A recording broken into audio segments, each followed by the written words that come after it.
Hello दोस्तों, मैं Zubair Ahmad. Saudi अरब के अंदर USDT P2P इन चीज़ों को लेकर के एक नया स्कैम आया है, जिससे मैं आपको अलर्ट करना चाहता हूं।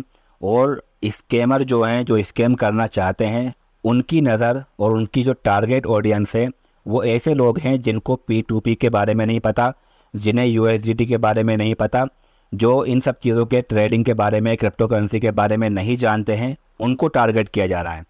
तो आप भी अलर्ट रहिए और इस वीडियो को शेयर करके अपने दोस्तों को भी अलर्ट कर दीजिए, ताकि वो भी इन चीज़ों को समझ सकें। सभी अपने दोस्तों को और जानने वालों को ये वीडियो शेयर कर देना। दोस्तों, स्कैम क्या है? देखो, हम लोग पहले क्या करते थे, बाइनेंस में जा कर के हमें अगर क्रिप्टो करेंसी खरीदनी बेचनी है तो हमें पहले लोकल लोगों से P2P करके USDT खरीदते थे, फिर बेचते थे। तो बेचने के टाइम पर जो स्कैमर होते हैं वो हमें अच्छा ऑफ़र देते थे और हम उनको USDT ट्रांसफ़र करते, बदले में वो हमको रियाल हमारे अकाउंट में ट्रांसफ़र करते। लेकिन वो रियाल जो होते थे इलीगल होते थे, ब्लैक मनी होता था, जिसकी वजह से हमारा अकाउंट फ्रीज़ हो रहे थे। कोई बहुत बड़ी परेशानी आ रही थी, बैंक के पास बार बार जाना, और बड़ी बड़ी इससे प्रॉब्लम आई है लोगों को, और अभी भी लोग अटके हुए हैं इन चीज़ों के अंदर। तो अब जो है बाइनेंस वगैरह के ऊपर, कुकॉइन के ऊपर तरह के स्कैम के बारे में पता चल चुका है। तो स्कैम तो अभी भी हो रहे हैं, लेकिन बहुत कम हो चुके हैं, क्योंकि ज़्यादातर लोग को मालूम पड़ चुका है। इसलिए वो बहुत सेफली और मर्चेंट के साथ में ही और बहुत ही ज़्यादा देखते हुए, हर चीज़ को फॉलो करते हुए काम कर रहे हैं, जिसकी वजह से स्कैमर को अब ज़्यादा मौका नहीं मिल रहा है कि वो अपने फ़ंड को किसी को ट्रांसफ़र करें, बदले में USDT लेकर अपने ब्लैक और इलीगल मनी को फाइट कर लें। अब उन्होंने दूसरा तरीका ढूंढ लिया है। दूसरा तरीका क्या है? ध्यान से सुनना।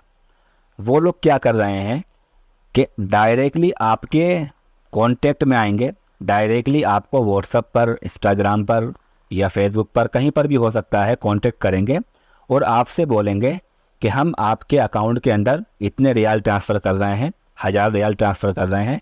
एक प्लेटफॉर्म है बाइनेंस, वहाँ पर जा कर के इन 1000 रियाल का USDT खरीद लेना और हमको भेज देना। ठीक है, हमारे अकाउंट में ट्रांसफ़र कर देना।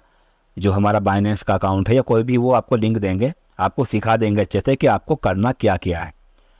फिर वो बोलेंगे कि हमको ट्रांसफ़र कर देना। जैसे ही आप ट्रांसफ़र करोगे, हम आपको 100 रियाल, 50 रियाल या 200 रियाल, 150 रियाल, जितना वो बता सकते हैं बताएंगे। और वो लोग बोलते हैं कि हम एक बड़ी कंपनी में काम करते हैं, हमारे पास डॉलर होने चाहिए, हम अपने जो वर्कर्स हैं, जो एम्प्लॉयर्स हैं, उनको इस तरह के फ़ंड देते हैं, और हम लोग अमेज़ोन वगैरह में काम करते हैं। इस तरह की बातें वो आपसे कहेंगे। आपको लगेगा इसमें बड़ी बात क्या है। अभी हम लोग जाते हैं, जा कर के USDT खरीदते हैं, उसको ट्रांसफ़र कर देते हैं, बदले में हमको एक छोटा सा कमीशन मिल जाता है। तो कुछ ही मिनटों के अंदर हम 100, 200, 150 रियाल कमा सकते हैं। ये छोटा सा लालच ले करके हर कोई इस चीज़ के चक्कर में पड़ जाता है। लेकिन काम फिर क्या होता है? वही कि वो स्कैमर है, ब्लैक मनी उसके पास है, उसने आपके अकाउंट में ट्रांसफ़र किया है, उससे आपने USDT परचेज़ किया है। तो जब आपके अकाउंट के अंदर ब्लैक मनी आ चुका है तो क्या होता है? आपका अकाउंट फ्रीज़। अब देखिएगा, जब बाइनेंस पर ये प्रॉब्लम आ रही थी अकाउंट फ्रीज़ होने की, तो वहाँ पर एक रिकॉर्ड होता था कि आपने किसको कितना रियाल ट्रांसफ़र किया है, बदले में कितना USDT दिया है। ये सारी चीज़ें मालूम हो जाया करती थी, लेकिन यहाँ पर रिकॉर्ड नहीं है। ठीक है, क्यों रिकॉर्ड नहीं है? क्योंकि डायरेक्टली जो स्कैमर है वो आपके अकाउंट के अंदर रियाल ट्रांसफ़र कर रहा है और आप उसको USDT ट्रांसफ़र कर रहे हो। किसने, क्यों आपके अकाउंट के अंदर रियाल ट्रांसफ़र किए हैं जो कि ब्लैक मनी है, और क्यों आपने उसको USDT दिया है, इसका रिकॉर्ड प्रॉपरली नहीं मिलता है, जिसकी वजह से ये बड़ी प्रॉब्लम है। अकाउंट फ्रीज़ हो जाएगा तो बात बहुत आगे तक जा सकती है। वैसे खैर, आपने तो चोरी नहीं की है, आपने गलती की है, तो इस गलती की वजह से आपको थोड़ी भागा दौड़ी करनी पड़ सकती है बैंक की। अगर प्रॉब्लम ज़्यादा आगे बढ़ती है तो आपके ऊपर ट्रैवल बैन भी लग सकता है। प्रॉब्लम ज़्यादा आगे बढ़ी तो आपको चक्कर लगाने पड़ सकते हैं पुलिस स्टेशन के भी। तो सभी लोगों से मैं एक रिक्वेस्ट करता हूं कि कितना भी लालच कोई दे, कोई भी डायरेक्टली आपको कांटेक्ट करे USDT खरीदने के लिए और फिर उसके अकाउंट में ट्रांसफ़र करने के लिए, तो आप बिल्कुल भी एग्री नहीं करना। आप डायरेक्टली उसको मना कर देना कि मैं ये चीज़ नहीं कर सकता हूँ। उसको ब्लॉक कर देना, जितना दूर हो सके उतना दूर रखना।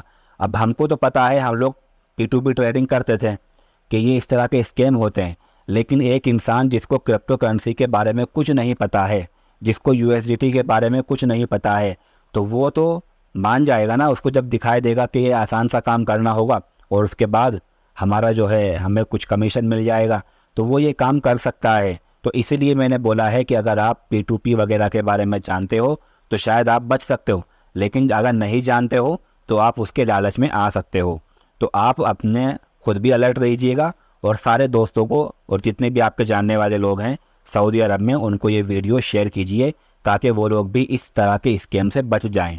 तो कोई भी आपको बोले कि हम आपके अकाउंट के अंदर ट्रांसफ़र कर रहे हैं रियाल किसी भी तरह से, और हम बदले में हमको यूएसडीटी खरीद करके हमारे बाइनेंस के अकाउंट में या किसी दूसरे अकाउंट में ट्रांसफ़र करना होगा, आपको डायरेक्टली मना करना होगा इस चीज़ के लिए, क्योंकि ये एक बहुत बड़ी प्रॉब्लम है, कुछ भी हो सकता है इसके मामले में। तो दोस्तों, आई होप कि आपको ये चीज़ समझ में आई होगी। आप सभी लोगों को ये वीडियो शेयर कर देना, सबको अपने यार दोस्तों को बता देना, समझा देना, ठीक है। अभी मेरे सामने एक ऐसा मैटर भी आया है कि एक दोस्त अपने दोस्त के पास आया और आकर के उसका अकाउंट नंबर मांगा और कहा कि आपके अकाउंट के अंदर कुछ रियाल आएंगे, वो निकाल करके मुझे दे देना।